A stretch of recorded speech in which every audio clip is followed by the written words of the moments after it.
성경을 전지적 시점으로 읽으면 아브라함도 다윗도 바울도 다 흠과 티가 있고 그들의 실패와 연약함을 보기에 나는 그들보다 나은 인간이라고 착각하며 살아갑니다. 교회 다니면서도 오직 세속적인 가치관으로 서로를 판단하고 정죄하며 자신의 수치를 가리기에 급급합니다. 그러던 제게도 하나님이 찾아오시고 평생의 죄를 다 펼쳐 보이자 여리고성처럼 무너지며 회개하고 통곡했습니다. 하나님의 임재 앞에 서면 인간은 저절로 진정한 회개가 됩니다. 내가 벌레만 또 못한 죄인임을 깨달아 알게 되기 때문입니다. 성경은 잠안 올 때 배구나 잘하며 망령된 말을 해대던 내가 날마다 성경을 읽고 쓰며 설교를 10시간 이상 들었습니다. 입에 꿀처럼 달아 말씀을 읽지만 잠자리에 누우면 눈물이 하염없이 흘렀습니다. 침상을 눈물로 띄우도록 울었습니다. 그리고 내가 성경의 5천여 인물들을 다시 들여다보니 정말 나와 비슷한 처지의 한 사람이 보였습니다.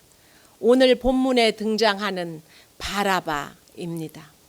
살인한 자요, 강도였던 죄인, 십자가형을 언도받은 후 무시무시한 사형 집행을 기다리던 죄수는 두려움에 부들부들 떨고 있었을 것입니다. 일반 죽음의 1000배만큼이나 잔인하다는 십자가를 앞에 놓고 그 사람에게 무슨 소망이 있었겠습니까? 드디어 그를 끌어가려는 로마 병정의 발소리가 지하 감옥 계단을 울리고 문이 덜컹하고 열렸습니다. 그리고 그를 부릅니다. 살인자 바라바 일어나라. 그들이 달려들어 착고를 풀고 손에 포승줄을 풀어줍니다. 심장이 입으로 튀어나올 것처럼 두려움이 그를 압도했습니다. 그때 로마 군인이 외칩니다. 바라바 따라와. 오늘 이 시간으로 너는 자유다. 나가라. 왜요? 무슨 이유로 나를 놓아주는 겁니까? 로마 병정들이 그에게 말했습니다. 우리도 지금까지 살면서 너 같은 행운아는 처음 본다. 나사렛 예수라는 자가 너를 대신해서 십자가에 못 박혔다. 너는 자유다. 돌아가라. 죄로 죽어 마땅한 내 죄를 대신 지고 갈보리산 위에 비참하게 죽으신 그분이 오늘 본문에 나오는 나의 왕, 나의 구주, 나사렛 비천한 목수의 아들 예수입니다. 내 죄를 깨닫지 못하고 성경을 읽을 때는 결코 볼 수 없는 십자가의 사랑입니다. 이 구속사적인 가치관은 구원의 확신이 없이는 이해할 수 없는 심히 기이히 여길 수밖에 없는 것입니다. 빌라도가 예수님을 심히 기이 여겼다고 본문은 말하고 있습니다. 안 믿는 사람들이 성도의 삶을 보면서 예수 믿는 건 정말 다르구나.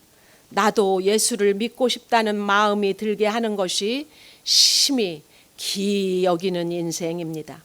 한마디로 믿지 않는 사람들이 보면 죽었다 깨어나도 하지 못할 적용을 하는 것이 기이 여기는 인생인 것입니다. 기이 여김을 받으려면 첫째로 대답을 제대로 하는 성도가 되어야 합니다. 다시 말해 말할 때와 침묵할 때를 알아서 언어 생활을 제대로 하는 교회와 성도가 되어야 하는 것입니다. 본문 11절에서 14절에서는 예수께서 총독 앞에 섰다고 말합니다. 베드로가 심히 통곡하고 회개하고 유다가 자살한 이후에 예수께서는 총독 앞에 서셨습니다. 그러나 실상은 예수님이 총독 앞에 선 것이 아니고 총독이 예수님 앞에 선 것입니다. 눈으로 보기에 총독이 예수님을 재판한 것 같아도 2000년 동안 빌라도는 죄인이고 예수님은 창조주이십니다. 예수를 믿는다면 어떠한 대단한 사람 앞에서 재판을 받아도 그 사람이 내 앞에 선 것이라고 생각하십시오. 그런데 2000년이 지난 지금 보면 빌라도가 재판을 받은 것인데 빌라도는 판단의 자리에서 내려와 겸손하게 예수님께 은혜를 구하지 않았습니다. 예수님은 죽기로 작정하셨기 때문에 겟세마네 동산에서 자기 부인을 다 이루셨기 때문에 무서운 것이 없습니다. 죽음이 두렵지 않은 사람은 대답을 잘 할 수 있습니다. 언제나 정답이 있는 것은 아니지만 십자가 지기로 작정한 사람에게는 때에 맞는 지혜를 주십니다. 가장 큰 지혜는 언어의 지혜, 즉 말의 지혜입니다. 침묵할 때와 말할 때를 아는 것입니다. 총독이 예수께 물었습니다. 네가 유대인의 왕이냐? 예수께서 대답하셨습니다. 네 말이 옳도다. 대제사장과 빌라도가 이해한 유대인의 왕은 그 뜻이 완전히 달랐습니다. 대제사장에게 유대인의 왕은 하나님의 아들 그리스도를 뜻합니다. 그러나 빌라도에게 유대인의 왕은 로마에서 독립하려는 반골 세력을 말합니다. 네가 로마의 지배권과 통치권을 달라고 지금 유대인의 왕이라고 하는 것이냐? 인간적으로 육적으로 로마에 반기를 드는 것이냐라고 묻는 것입니다. 네가 유대인의 왕이냐고 묻는 질문에 예수님은 옳도다 하셨습니다. 물론 주님은 영적인 의미로 말씀하신 것이지만 그럼에도 이 대답은 반역자로 몰려서 죽을 것을 각오하신 답입니다. 그런데 예수님은 대제사장과 장로들에게 고소를 당할 때는 아무 대답도 하지 않으셨습니다. 말하지 않을 때를 아신 것입니다. 이 사람들은 이미 예수님의 무죄를 알고 있는 자들이었습니다. 그러나 무시를 하다가 안 되니까 예수는 강도다. 예수가 자칭 왕이라고 한다. 그는 세금도 안 낸다는 식의 애매한 증거들을 모아서 예수님을 죽음으로 몰고 갔습니다. 그런 사람에게는 아무 대답도 할 필요가 없습니다. 그러니까 빌라도가 놀랐습니다. 13절에 말합니다. 이에 빌라도가 이르되 그들이 너를 쳐서 얼마나 많은 것으로 증언하는지 듣지 못하느냐 하되. 사람들은 듣지 못해도 예수님은 다 듣고 계십니다. 그런데 왜 한마디도 대답하지 않으셨습니까? 이날은 예수님에게 인내의 날입니다. 잠시 후면 잠잠하지 않을 때가 오는데 그때를 대비해서 인내의 날이 필요합니다. 인내를 경험하지 못한 사람은 성령이 증거해 주실 수가 없습니다. 아모스 5장 12절에서 13절의 말씀입니다. 너희의 허물이 많고 죄악이 무거움을 내가 아노라. 너희는 의인을 학대하며 뇌물을 받고 성문에서 가난한 자를 억울하게 하는 자로다. 그러므로 이런 때에 지혜자가 잠잠하나니 이는 악한 때임이니라. 이들이 너무 악하고 말이 안 되니까 지금은 잠잠합니다. 나폴리의 총독이 죄수들을 방문해서 면담을 하는데 모든 죄수가 자기는 죄가 전혀 없다고 하면서 억울하다고 하소연을 했습니다. 그런데 그 중에 단 한 사람만이 지갑을 훔쳐서 나는 죄값을 받고 있다고 말했습니다. 그러자 나폴리 총독은 당신이 죄인인데 어떻게 저렇게 죄 없는 사람들과 같이 지낼 수가 있겠느냐면서 그 사람만 내보내 주었습니다. 빌라도는 아무 대답도 없는 예수님에게서 범접할 수 없는 권위를 느꼈습니다. 심히 기이하게 여겼습니다. 심히 기이 여기는 인생을 살려면 두 번째로 무엇보다 항상 하나님의 소원을 선택해야 합니다. 바라바냐 그리스도냐 선택을 당하시는 예수님을 보면서 우리도 선택을 해야 될 때 하나님의 소원을 선택해야 합니다. 15절에 명절 때 죄수 하나를 놓아주는 전례는 성경적인 것이 아닌 전례입니다.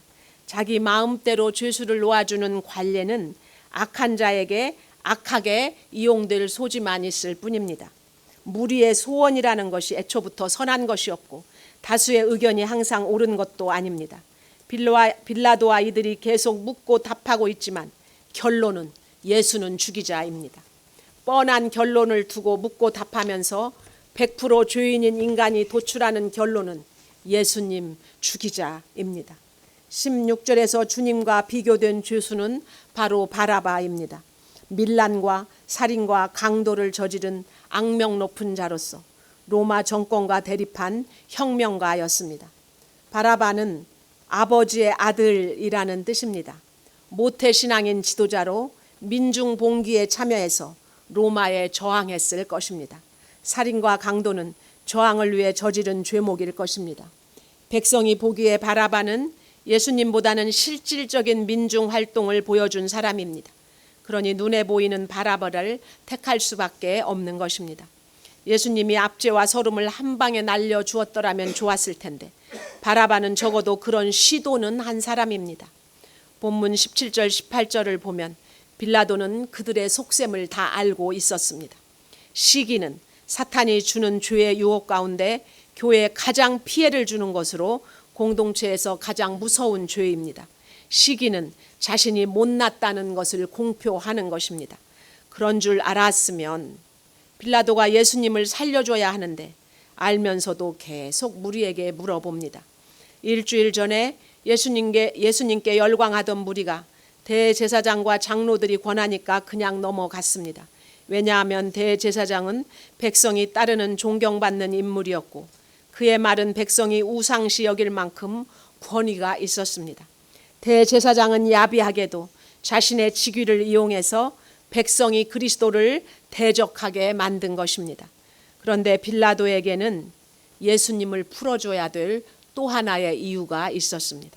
19절에서 빌라도의 아내가 간곡하게 빌라도에게 부탁을 했기 때문입니다. 제자들도 물러가고 대제사장과 장로들이 참남하다고 하는데 빌라도의 아내가 예수님이 옳다고 했습니다. 모두가 하나님이 택한 사람을 고소하고 버린 것 같아도 의외의 사람이 그를 증거해 줍니다. 그런데 빌라도가 듣지 않습니다. 이때 듣지 않아도 할 말을 해야 하는 것입니다. 빌라도가 아내의 말대로 하고 싶어도 같은 믿음이 아니기 때문에 도울 수가 없습니다. 듣고 안 듣고는 빌라도의 선택이지만 이때 빌라도의 아내가 예수님이 옳다고 말한 것이 빌라도를 가장 사랑한 적용입니다. 최고의 우정은 죄를 안 짓도록 돕는 것이고 최고의 사랑은 죄로부터 멀어지게 하는 것입니다. 총독인 빌라도는 아무렇지 않게 여겼지만 아내는 기가 막혔던 것입니다. 부부간의 최고의 사랑은 영혼에 대한 사랑이고 그 사람이 예수 믿게 하는 것이 최고의 사랑입니다. 그런데도 빌라도는 듣지 않았습니다. 우리는 빌라도의 아내처럼 예수님을 죽이면 안 된다고 말해야 합니다. 그러나 빌라도는 물어보지 말아야 할 것만 자꾸 물어봅니다. 무리하고 의논해봐야 다수의 소원은 뻔합니다. 예수 죽이자. 나 살고 너 죽자입니다. 바라바는 살리고 예수를 죽이라고 외치는 것입니다. 세 번째로 내가 죄인인 것을 아는 사람이 기이 여김을 받습니다. 빌라도는 마침내 더 이상 논쟁이 소용없다는 것을 알았습니다. 아무리 안 믿는 사람이 중재하려고 해도 믿는 사람의 싸움은 말릴 수가 없습니다. 빌라도가 아내를 도와주고 싶어도 그 사람에게 예수는 그의 메시아가 아니기 때문에 도와줄 수가 없습니다. 같은 믿음이 아니면 결정적일 때 돕지 못합니다. 그럼 빌라도는 예수를 죽인 죄에서 아무 책임이 없는 것입니까? 그는 최종 결정권자이기 때문에 결정적인 죄인입니다. 모두가 무죄하다고 손을 빼도 내가 죄인이다 하는 사람이 심히 기히 여김을 받는 성도입니다. 어떤 경우에도 내가 죄인이다, 이것이 내 삶의 결론이다 할 때 모두가 기이 여기며 나를 통해 예수님을 믿게 될 것이기 때문입니다. 어느 성도의 나눔입니다. 친구 중에 신문사 부장이 있는데 그의 여동생 남자친구를 앞장서서 반대했습니다. 그러자 어느 날 그 청년이 집에 쳐들어와 칼로 어머니를 살해하고 나중에 자기도 자살했습니다. 그 사건으로 여동생은 정신이 이상해지고 아버지는 충격으로 몸져 누웠다가 끝내 돌아가셨습니다.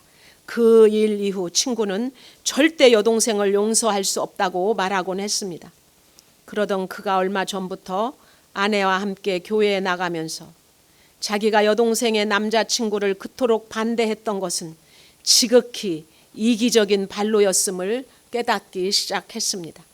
부모님을 모실 수 없는 자기 아내 때문에 여동생에게 그 일을 떠넘기려고 했는데 그 청년과 결혼하면 여동생이 부모님을 못 모실 것 같아서 반대했다는 것입니다. 친구는 자신의 이기심과 죄를 깨닫고는 용서할 수 없다던 여동생을 용서하게 되었습니다. 끔찍한 사건과 상처 속에서도 자기 죄를 보면 문제가 해결됩니다.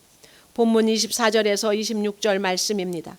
빌라도가 아무 성과도 없이 도리어 밀란이 나려는 것을 보고 물을 가져다가 무리 앞에서 손을 씻으며 이르되 이 사람의 피에 대하여 나는 무죄하니 너희가 당하라.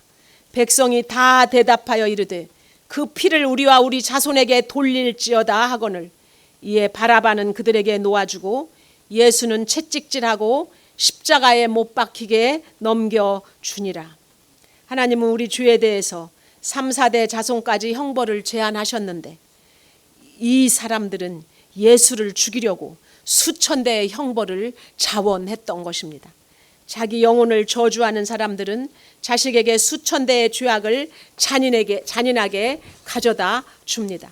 하나님이 택하신 약속의 민족이 예수님을 죽이는데 앞장섰습니다. 예수님은 초라해 보입니다. 내가 십자가 지고 적용하는 것도 초라해 보입니다. 그 초라한 것이 싫어서 오늘 내가 분해서 하는 결정이 2000년 동안 저주를 가져올 수 있음을 기억하시기 바랍니다. 우리가 지옥 가는 이유는 딱 한 가지입니다. 죄가 많아서 지옥 가는 것이 아니고 죄가 극악해서 지옥 가는 것도 아니고 죄를 많이 지어서 지옥 가는 것도 아닙니다. 나의 모든 죄값을 치러주신 그 예수를 믿지 않았기 때문에 지옥에 가는 것입니다. 모두가 다 예수 믿어서 천국 가는 형제 자매 되시기를 주님의 이름으로 축원을 드립니다. 말씀을 맺겠습니다. 예수님을 믿는 우리는 세상과 구별된 존재이기에 세상이 심히 기이 여기는 삶을 살아야 합니다. 기이 여김을 받기 위해서는 말할 때와 침묵할 때를 분별해야 합니다. 믿는 사람으로서 세상과 다른 언어 생활을 보여주어야 합니다. 심히 기이 여기는 인생을 살기 위해서는 무리의 소원이 아니라 하나님의 소원을 선택해야 합니다. 빌라도의 아내처럼 듣든지 아니 듣든지 죄를 맡게 하시고 핍박을 무릅쓰고라도 예수님이 옳다고 증거하는 것이 최고의 사랑임을 알아야 합니다. 눈앞의 이익을 버리고 십자가 적용을 하는 것이 초라해 보이지만 그 선택을 하는 것이 나와 자손을 살리는 길임을 믿으시기 바랍니다.